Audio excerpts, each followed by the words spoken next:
तुमसे मिलकर बना देश सारा, बना देश सारा।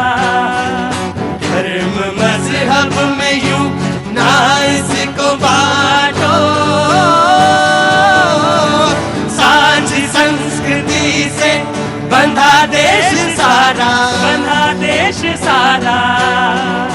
एक है हम सभी, एक ही राष्ट्र है हमारा। सब लोग साथ में गाएंगे। वंदे मातरम, वंदे मातरम, वंदे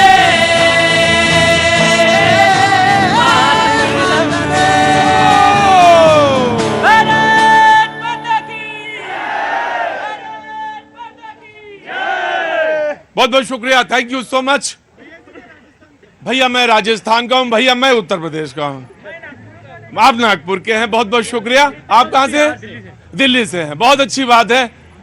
हाँ, मैं मध्य प्रदेश, राजस्थान और छत्तीसगढ़ का भी हूँ। बहुत बहुत शुक्रिया, थैंक यू सो मच। अब तो 5 के आगे और बातचीत का सिलसिला शुरू करने के लिए मैं एक बार फिर मैं आपके बीच में हाजिर हूँ। बहुत दूर दूर से लोग यहाँ पे बातचीत के लिए आते हैं, कहने के लिए आते हैं। उनके मन में एक जिज्ञासा रहती है कि वहां बैठने से ज्यादा काम बनता है, यहाँ खड़े रहने से काम बनता है। राजस्थान पे आप बोलेंगे? बिल्कुल बोलिए, बिल्कुल, ये आप ही का प्रोग्राम है। हाँ जी, नमस्कार, थैंक यू सो मच, सत श्री अकाल। कि वहां बैठने से काम बनता है या यहाँ खड़े रहने से काम बनता है? यकीन मानिए मेरा। आप कहां से हैं? आप बलिया से, पटना से। यहाँ खड़े रहने से ज्यादा काम बनता है। वहां बैठ जाएंगे बेकार, हाथी के दांत हो जाएंगे। यहां रहिए ना, दिखाने वाले नहीं है, ये सब खाने वाले दांत हैं। कहां से आना हुआ? लखनऊ। रेडी एवड़ी ले आया करो जब आया करो, ऐसे मार खाली हाथ मत आया करो। लखनऊ का आदमी आए तो 4 चीजें तो लेके आए। और आप कहां से आई हैं?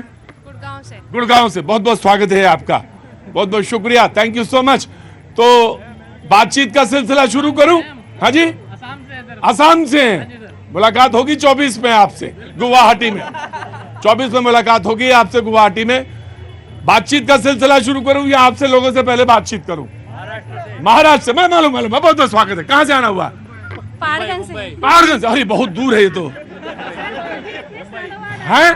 पीछे पड़ के आपसे मिलने आए हैं। हाँ, बहुत अच्छी बात है। आप बढ़िया किया, आप मिलने आ गए। चाहे नागपुर से हो, महाराष्ट्र से हो, राजस्थान से हो, चाहे कहीं से हो, मैं आप सबका ये प्रोग्राम है और आप सबके प्रोग्राम में इसमें आप सबका बहुत बहुत स्वागत है। कहाँ से आया ये परिवार? हाँ जी, दिल्ली में। कहाँ से? ये रोहिणी से आया। रोहिणी से? मतलब मालूम तो है ना, साथ ही में आए ना सारे लोग। हाँ जी, यूपी से हैं, बहुत अच्छी बात है। अखिलेश यादव जी का एक, वैसे तो उन्होंने बहुत सारी चीजें बोली हैं, एक चीज उन्होंने बोली जो थोड़ी सी तीखी बोली, लेकिन बोली होगी, उन्होंने कुछ सोच के ही बोला होगा। पुराने राजनीतिज्ञ हैं। उन्होंने एक बात बोली कि इन चुनाव परिणामों ने एक बात साबित कर दी कि अहंकार तोड़ दिया। अब ये सब समझ के कि अहंकार किसका था? किसका था? किसका? अच्छा, समझ में आ गई बात आपके। हैं? किसका था? कांग्रेस। अच्छा, आसाम वाला बोला कांग्रेस और पटना वाला कांग्रेस। जेडीयू ने एक बात और आगे बढ़ के कह दी कि ये जो हार हुई है, कोई ऐसी बात नहीं है, मूल्यांकन करने का समय होता है, शीशा देखने का समय होता है। उन्हें कहा ये जो हार है सिर्फ और सिर्फ कांग्रेस की ही हार है। ना तो उन्होंने किसी INDIA वाले से संपर्क साधा, ना उन्होंने किसी से तालमेल की, लिहाजा ये कांग्रेस की ही हार है। लेकिन कांग्रेस के एक वरिष्ठ नेता उन्होंने कहा कि बीजेपी के पास सिवाय प्रधानमंत्री के और कोई नहीं है। फिर उन्होंने आगे कहा कि यह चुनाव प्रधानमंत्री वर्सेस बघेल, प्रधानमंत्री वर्सेस गहलोत, और उन्होंने कहा कि यह प्रधानमंत्री का तिलिस्म है। अब ये किसी ने पुराना साहित्यक देवकीनंदन खत्री तो नहीं पढ़ा होगा कि वो तिलिस्म शब्द का अर्थ, जिसने पढ़ा है वो जानते हैं कि तिलिस्म का मतलब क्या होता है। लेकिन उन्होंने कहा कि ये प्रधानमंत्री का तिलिस्म है। तो मुझे समझ में नहीं आया, अधीर रंजन जी तारीफ कर रहे हैं या क्या कर रहे हैं, लेकिन अगर पार्टी एकजुट होकर खड़ी है बीजेपी और उनके पास एक फेस है बताने के लिए, दिखाने के लिए, बोलने के लिए, तो उसमें बुराई क्या है। बहरहाल मैंने बात शुरू की थी अखिलेश जी से कि अहंकार टूट गया। मैं बातचीत का सिलसिला शुरू करता हूं। मेहमान जो हमारे साथ मौजूद हैं, प्रोफेसर टीना करमबी, कांग्रेस का पक्ष रखने के लिए बहुत बहुत शुक्रिया। राकेश सिंह जी, बीजेपी का पक्ष रखने के लिए बहुत बहुत शुक्रिया। राकेश जी, तबीयत तो ठीक है ना? ठंड ज्यादा लग रही क्या? ना ना ना, जोश में रहिए। एडवोकेट संजीव नासिर साहब, आम आदमी पार्टी से बहुत बहुत शुक्रिया, थैंक यू सो मच। आम आदमी पार्टी ने भी बोला है और उस पर भी बात होगी। आलोक बस, राजनीतिक विश्लेषक, बहुत बहुत शुक्रिया। सैयद जवाद, राजनीतिक विश्लेषक, बहुत बहुत शुक्रिया। एहसान अब्बासी साहब, पसमानदा समाज, बहुत बहुत शुक्रिया। और Swati ji, thank you so much. बातचीत का सिलसिला शुरू करें, हाथ उठाइए, बातचीत शुरू करता हूं। जी, पटना से पहले बताइए, बोलिए क्या बोलना था। सर, अभी जो बोल रहे हैं लोग, ये संक्रमण काल है, 21वीं सदी है। और इस संक्रमण काल में जो है पुराने व्यवस्थाएं खत्म हो चुकी है, ये लोगों को समझना चाहिए।